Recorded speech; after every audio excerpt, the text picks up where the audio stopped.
kui üldse natuke laiemalt rääkida, et mis võib-olla minu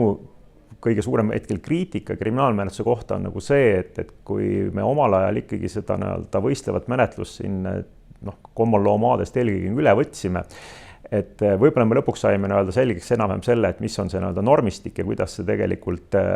protsess välja näeb, aga see, mida me tõenäoliselt ei adunud nii hästi, et see nii kallis on. Ja see ei ole mitte ainult nii-öelda kallis riigi jaoks, et see tegelikult on kallis ka kohtualuste jaoks väga selgelt, et ükskõik, et kas nad siis kasutavad nii-öelda määratud kaitset või nii-öelda valitud kaitset, et ikkagi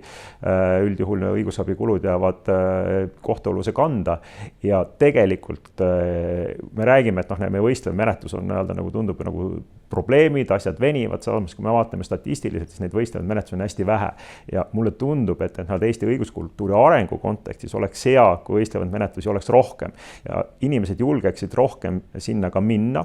Ja põhiline takistus täna, mis tegelikult süüdistatava vaates seal on see, et tegelikult enamik Eesti inimesi ei saa endale võistlevat menetlust lubada. Mis tähendab seda, et minnakse kokkuleppele või üritatakse muul viisil läbi alternatiivmenetluste asi selgeks teha. Ja see suur kokkuleppe menetluste hulk, mis Eestis on, et see kindlasti ei peegelda seda, et kõik need toimikud on filigraansed ja kõik on hästi alati ära tõendatud ja kõik õigusküsimused, mis seal on kristallselged. Ei. Et kindlasti on seal sama palju vaielda